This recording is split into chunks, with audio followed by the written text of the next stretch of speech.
Hola, ¿qué tal? Les saludo Andrea Salazar. Gracias por acompañarnos una vez más en el programa. Y pues hoy vamos a estar conversando acerca del volcán Poás, que ya desde hace varias semanas no nos da tregua. Y precisamente vamos a ver una actualización primero de lo que sucedió este día con respecto al volcán Poás. Ante el aumento en actividad del volcán Poás y la información emitida por el Comité Asesor Técnico de Vulcanología y Sismología, la Comisión Nacional de Prevención de Riesgos y Atención de Emergencias decidió elevar el estado de las alertas para el Parque Nacional Volcán Poás. Pasó a alerta roja, es decir, alerta máxima. Además, se aumentaron el nivel de alerta en 7 cantones. Quedarían en alerta naranja los cantones de Grecia y Sarchí, mientras que en alerta amarilla quedarán los cantones de Río Cuarto, Zarcero, Naranjo, Poás y Alajuela. El cambio de alerta se debe al aumento significativo de erupciones desde el inicio de esta semana. El volcán Poás continúa mostrando una intensa actividad eruptiva. En su más reciente manifestación registrada en horas de la madrugada de este miércoles, lanzó una columna de gases, vapor y ceniza que se elevó hasta 3.500 metros sobre el nivel del cráter. Esto según el Observatorio Vulcanológico y Sismológico de Costa Rica. Y que dispersó su ceniza al parecer hacia el este. El otro pulso es a las 7:44, hubo también algo a 7:36, pero este pulso fue un poquito menos energético y alcanzó una altura de unos 1000 metros. Estos dos pulsos son parte de la actividad que estamos observando desde marzo y se ve un aumento y bajo de la actividad. Estos pulsos en particular se observan después de un tipo de tapón y que acumula la presión y luego se libera de forma más eruptiva y más energética de lo que se había visto previamente. La pluma fue visible desde varios puntos del Valle Central y la caída de ceniza se reportó en comunidades como San Luis de Grecia, Trojas, Poás, San Francisco, Palmares, Alajuela Centro y Belén. Esto de acuerdo con un informe divulgado por el OPSICORI mediante sus redes sociales. Este miércoles el Ministerio de Educación Pública anunció que se están tomando las acciones preventivas y de vigilancia en las regiones educativas que se encuentran en los alrededores de este volcán. El Ministerio de Educación se encuentra monitoreando todos los centros educativos que están dentro de la zona de alerta por el volcán Poás. En este momento se tienen activos todos los protocolos, se han dado recomendaciones a los directores de centros educativos y se tienen solamente 17 reportes de una afectación leve por caída de ceniza. No se encuentra en ningún centro educativo cerrado. Todos están funcionando. Las autoridades mantienen un monitoreo constante del volcán e instan a la población a tomar las precauciones, especialmente en zonas con afectación por ceniza y entre personas con problemas respiratorios. También instan a la población a mantenerse informados mediante las vías oficiales. Bueno, y para ampliar más sobre este tema y todas las repercusiones que puede tener las erupciones del volcán Poás en la salud, en el ambiente, estamos con José Pablo Cibaja, quien es académico de la Escuela de Química de la Universidad Nacional. José Pablo, ¿qué tal? Gracias por estar con nosotros. Buen día, muchas gracias. José Pablo, bien, ya incluso hoy, como lo vimos en la nota, se reporta ya gran caída de ceniza pues en varios sectores, ¿verdad? Primero, pues explíquenos un poquito ese monitoreo que ustedes desde la Escuela de Química están realizando para saber cómo está ahorita la calidad del aire desde que pues se están dando estas erupciones. Sí, hemos monitoreado la calidad del aire, sean gases o material particulado o ceniza en el aire, ver qué está respirando la gente. Iniciamos dentro del parque el mes anterior y ya nos hemos extendido un poco más a San Luis de Grecia para ver entonces qué están respirando las personas en las comunidades. Porque ahí puede darse aumentos de gases o disminución, también aumentos de ceniza, puede ser que la pluma de estos gases y de ceniza vaya hacia otras localidades. Entonces es importante hacer ese monitoreo para ver entonces la calidad del aire y la vemos en una escala de colores, de verde a rojo, pasando por el anaranjado y amarillo. Y hemos visto que en los últimos 15 días en San Luis de Grecia ha estado entre amarillo, anaranjado y rojo. Lo cual quiere decir calidad del aire media, pobre o muy pobre. ¿Qué puede significar eso para todos estos vecinos con respecto a su salud? ¿Cómo les puede afectar? Sí, en la escala de colores, en color amarillo quiere decir que las personas sensibles, como niños o personas con problemas respiratorios o adultos mayores, podrían tener alguna respuesta como una alergia, tos, empezar a estornudar, situaciones así. Cuando ya se llega a un color rojo es que no solo las personas sensibles podrían tener un problema respiratorio, o una forma de cómo el cuerpo vaya a expulsar estos gases o esta ceniza, sino también las personas que tienen una vida normal, que no tienen alguna enfermedad, ya empiezan a tener este tipo de síntomas. Y esto depende no solo de la concentración que están respirando de gases y ceniza, sino también por cuánto tiempo. Porque bueno, entonces, estas comunidades, como usted me decía, ya tienen 15 días. Exacto. Por ejemplo. Entonces ya a partir de eso las personas no se pueden ir del lugar. Entonces es aprender a vivir con ese vecino volcán que va a estar en constante actividad, como lo ha estado en los últimos 100, 200, 300 años. ¿Cómo hacemos eso? ¿Cómo logramos vivir con el vecino volcán a pesar pues, de todas estas molestias, estos síntomas que nos podrían causar? Claro. Lo ideal siempre es tener mascarillas, estas KN95 que filtran muy bien las partículas muy finas de las ceniza. que usamos para el COVID, por ejemplo. Exactamente, ¿no? Y volver a esas, como hablaba con los vecinos en las comunidades, es volver a esas actividades de estarse lavando las manos. Si llega uno a la casa, entonces cambiarse la ropa, porque si uno se expone al ambiente, hay deposición de ceniza y va quedando una ropa de uno y uno llega a la casa y entonces todo lo que va a tocar lo va a llenar de ceniza. Entonces lo mejor es cambiarse y tener las puertas cerradas y las ventanas también, y colocar entonces paños húmedos para filtrar esos gases y esas cenizas, pues lavarlos, esos pañitos, porque la lluvia, la ceniza es ácida también. Entonces si los van a lavar y todo, que utilicen guantes. Estar limpiando las superficies de las mesas, las frutas, las verduras antes de consumirlas. Hacer un lavado con agua para eliminar todas esas partículas o aerosoles que se pueden depositar. Entonces es una atmósfera constante que se tiene ahí con esta peligrosidad, por así decirlo. Es mayor la peligrosidad dentro del parque, por eso está en condición naranja desde hace un mes prácticamente con la comisión de emergencias. Hacia los alrededores se tiene una condición verde. Esto quiere decir que hay que estar entonces viendo fuentes oficiales de información, como es de la Universidad Nacional, como es la Comisión Nacional de Emergencias, la Cruz Roja, y si hay alguna afectación, llamar al 911 o a alguno de los comités comunales para ver la atención respectiva, incluso con la Cruz Roja, que el lunes fue con la erupción que se dio en la tarde, varios cuerpos de Cruz Roja subieron a las zonas para ver cómo estaba la gente. Habían reportes, no hubo mucho reporte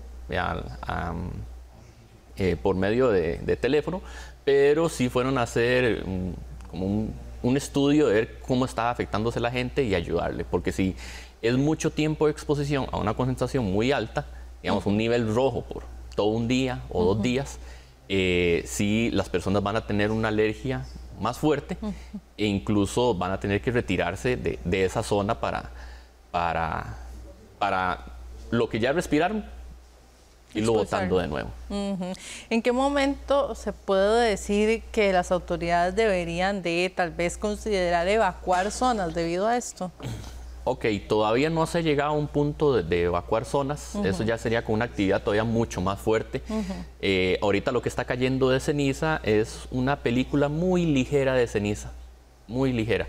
Entonces eso sí puede generar una afectación, pero no una afectación tan fuerte como si se generara tal vez 1 milímetro o 3 milímetros de ceniza, como sucedió en las erupciones del volcán Irazú en los años 60, que sí fue bastante la cantidad de ceniza que cayó sobre San José.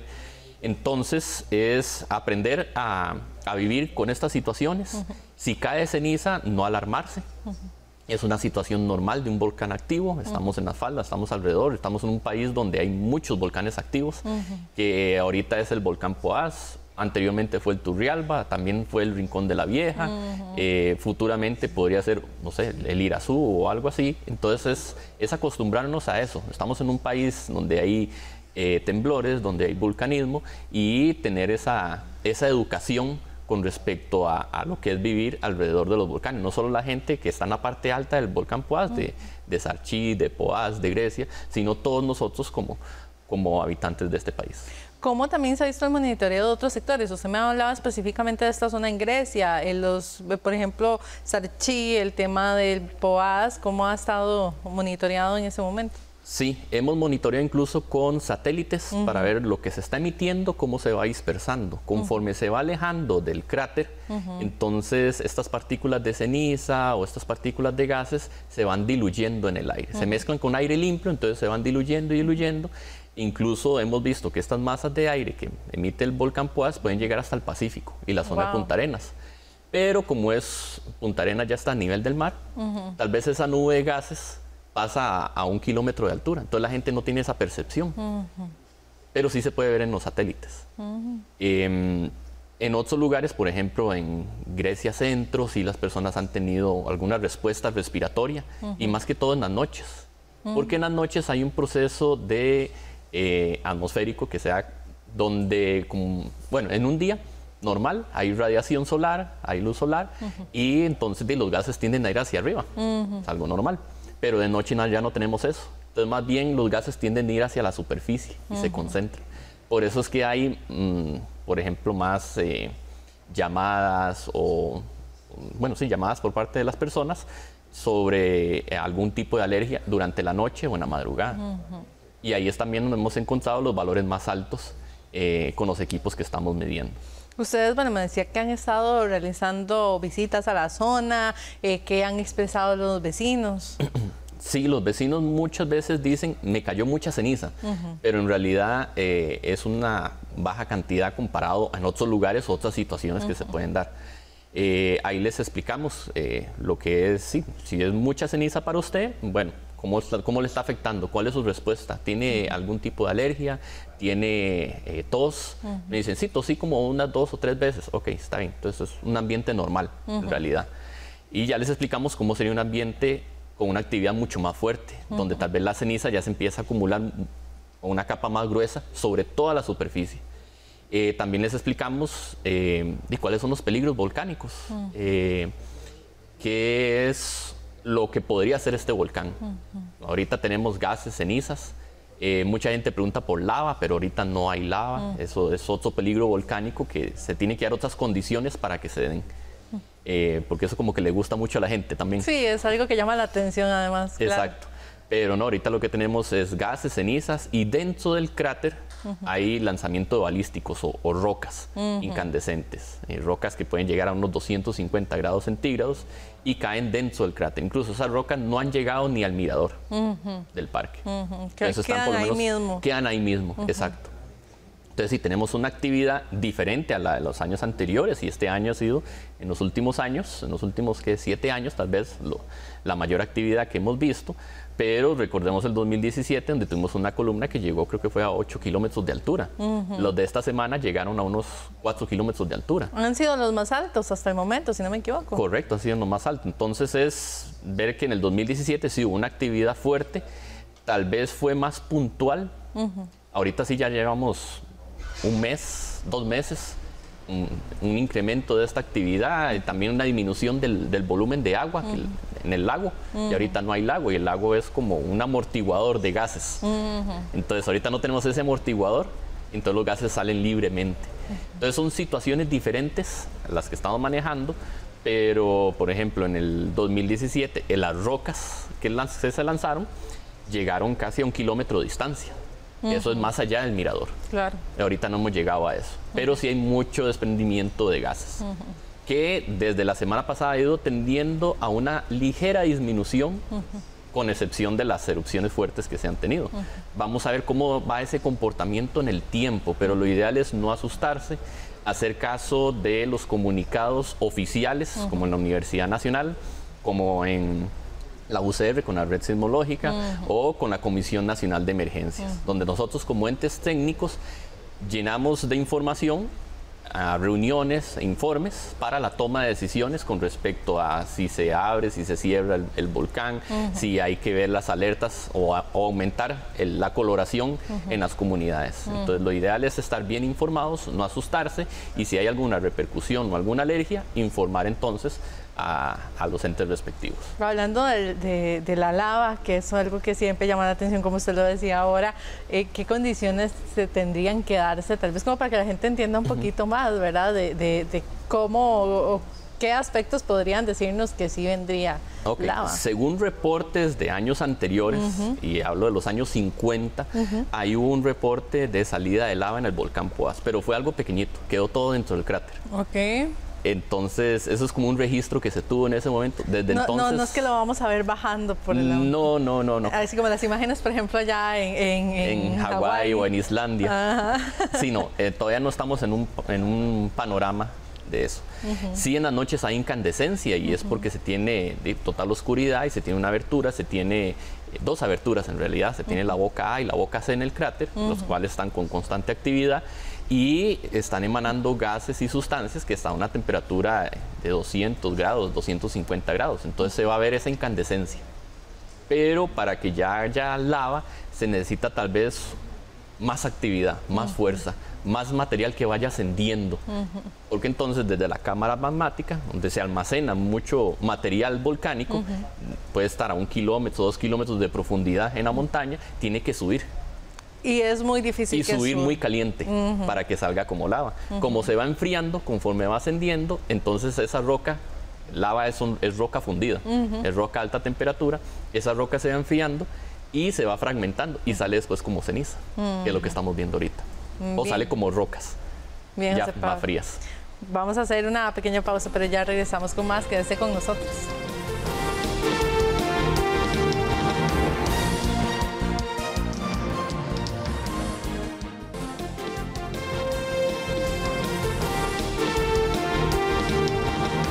Gracias por continuar con nosotros. Estamos con José Pablo Cibaja, quien es académico de la Escuela de Química de la Universidad Nacional. José Pablo, bueno, pues ya explicaba usted un poco acerca de estas condiciones que tienen que darse para que veamos lava. Como ya lo decía antes de la pausa, es muy poco probable que ahorita lo veamos. Pero bueno, también, y como usted nos explicaba, todo este material termina saliendo como ceniza, se queda ahí en el aire. Y pues bueno, también otra cosa que puede preocupar es el aumento de las lluvias, ¿verdad? Toda esa ceniza queda ahí en el aire, la podemos ver pues después caer ahora que aumentan las precipitaciones. Sí, bueno, se vio mucho en marzo, que uno decía, se ve un calima. El calima es como que yo veo al horizonte las montañas y las veo como turbias. Entonces eso se puede dar por procesos de contaminación atmosférica, de producción industrial, transporte, emisiones a la atmósfera, pero también por actividad volcánica. Entonces, a partir de eso, esas partículas muy finas estaban almacenadas en el aire y pueden estar hasta 15 días ahí, si no hay algo que los remueva.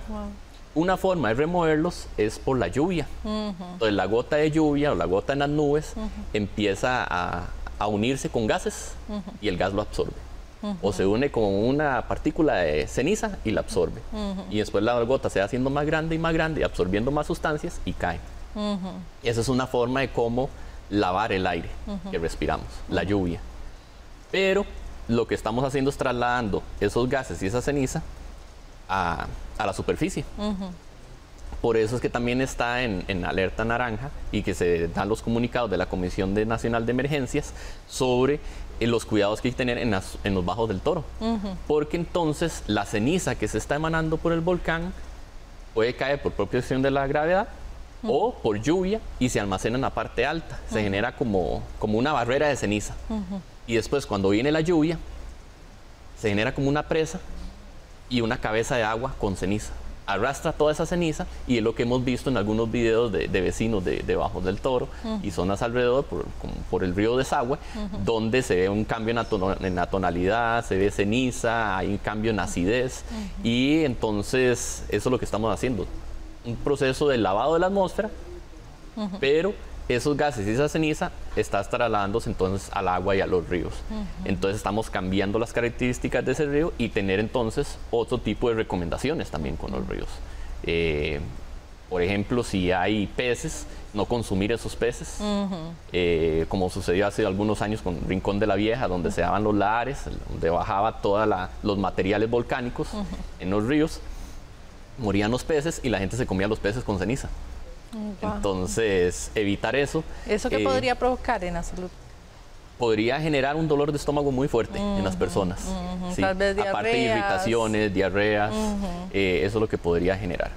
Igual agua con ceniza, evitarlo, o agua que se ve con un cambio en la tonalidad, evitar eso, incluso tocarla porque la ceniza es ácida y al estar en contacto con el agua, entonces le transfiere esa acidez al agua y puede generar tal vez algún tipo de irritación en la piel o en la garganta si es consumido. ¿Pasa algo similar con los cultivos? Sí, con los cultivos lo ideal es, si les cae ceniza, tal vez hacerles un lavado. Claro, va a salir costoso, pero lo ideal es hacerles un lavado porque entonces la ceniza, como es muy seca, va a tratar de buscar agua como para hidratarse. Y la puede tomar entonces de los cultivos. Entonces empieza a quemar los cultivos o a quemar las hojas de los cultivos. Y entonces ya se ve ese cambio de tonalidad, de los verdes pasan a amarillos y después a negros. Y eso entonces es pérdida en la calidad del producto. Entonces lo ideal es tomar las precauciones como lavar esos cultivos para que entonces la ceniza no vaya a quemar entonces a lo que son esas frutas o hortalizas que se están sembrando. Bueno, en esa zona también pues puede ser muy común el tema del ganado, qué cuidado se debe tener, principalmente también ahora por lo que usted nos contaba del tema de los ríos, ¿verdad? Normalmente son los lugares que van a buscar el ganado para poder hidratarse. Claro, hay que tener vigilancia del ganado. Lo ideal es tenerlo guardado durante la noche o si hay caída de ceniza. No es supervisión, entonces. ¿Es supervisión? Es supervisión. Si están alimentándose con agua o algún tipo de alimento, si antes se lo dejaban tal vez 4 o 5 días el agua, hacer el cambio tal vez cada día. Sí va a llevar más esfuerzo, más trabajo, pero así entonces el ganado no va a estar consumiendo agua que le cayó tal vez lluvia ácida, que le cayó ceniza o que le cayó gases o aerosoles de 5 días anteriores. Entonces hacer ese lavado y ese cambio del agua, no solo con ganado, también viéndolo con los gatos, con los perros. Las mascotas, deberían de estar adentro también. Lo ideal es que estén adentro, para que no se expongan a gases azufrados o a ceniza. A veces es muy difícil, entonces tal vez sí hacerles el cambio de alimento, o sea, el alimento que no tarde toda una semana o 3, 4 días, sino hacerle el cambio de alimento por día, para que no se alimenten de la deposición de sustancias que emitió el volcán. Si hay ceniza en el ambiente, entonces tenerlos en un lugar cerrado porque les puede generar irritaciones también. También en el caso de ellos, por ejemplo, si uno ve una mascota afectada, agua, ¿cómo podríamos atenderlos? Sí, lo ideal entonces sería darle alimentos y agua limpia. Lo mejor siempre es tenerlos dentro de la casa, pero hay limitaciones por la cantidad de animales, por el espacio que hay en el hogar. Y a veces a ellos no les gusta tampoco estar adentro, es difícil. Correcto, o tal vez les puede generar tal vez irritación o empiezan a estornudar o se empiezan a tocar la nariz, los ojitos sí se les empiezan a poner más rojos. Entonces, lavarles los ojos, esta parte de aquí, para evitar que entonces acumulen ceniza, y sí tenerlos en un lugar cerrado para que no se expongan a estar respirando por horas, ¿no? Si los dejan toda una noche y hay una erupción en la noche, digamos como a las 6 o 7, que ya ha sucedido, y hasta el día siguiente ya estuvieron 12 horas expuestos a ese tipo de aire, y pueden tener alguna repercusión. Entonces es prácticamente tratarlos como nos trataríamos nosotros o a nuestros familiares. Ellos también son seres vivos y también tienen un sistema respiratorio, también tienen un sistema digestivo donde les puede generar alguna repercusión. En zonas, por ejemplo, pues acá en San José, que tal vez no hemos visto ahorita mucha afectación, sí podría tal vez a las personas más sensibles afectarles el tema de cierta ceniza que pueda llegar o gases. Ok, lo que es ya la zona de Heredia, la zona de San José, Coronado y todo esto más hacia el valle, más al centro del Valle Central, no hemos visto tanto cambio. Sí han llegado parte de los gases, sí se han medido por otros equipos, por ejemplo en Coronado, pero la diferencia es mínima, no es perceptible por el ser humano, incluso. Entonces sería parte del mismo aire que ya estamos respirando y que ya estamos acostumbrados en un ambiente urbano, donde hay transporte, hay industrias, hay emisiones a la atmósfera. Eso es a lo que nos estamos exponiendo nosotros aquí. No hay una componente de viento o por la dirección del viento y la velocidad del viento que arrastre lo que está emitiendo el volcán Poás hacia la zona de San José. La componente ha sido muy débil, muy débil. Entonces, prácticamente lo que ha caído aquí en alrededores de San José es imperceptible por nosotros. Y si hay gente que dice que le cayó ceniza, pues nos han dicho, sí, es que nos está cayendo ceniza en la zona de Tibás o en la zona tal vez de Curridabat, y yo es que es muy poco probable. Puede ser, si está viendo partículas, estábamos en la época seca, ahorita estamos ya en una transición hacia la época lluviosa, y en época seca los suelos son más secos, hay mucho viento, entonces el polvo se resuspende y vuelve a precipitar, hay construcciones, entonces esas tal vez son las partículas que estuvo viendo en ese momento, pero no hay una componente de viento, de datos y mediciones que nos diga si afectó directamente el Valle Central y va a haber una película de ceniza. Tal vez sí puede haber una percepción que diga la gente, me olió a gas, pero 1 minuto en una semana. Algo así de bajo la probabilidad. Bien, José Pablo, le agradecemos mucho por acompañarnos. Muchas gracias por la invitación. Bien, y también a usted, gracias por acompañarnos. Siga con más de Canal 13, que la pase bien.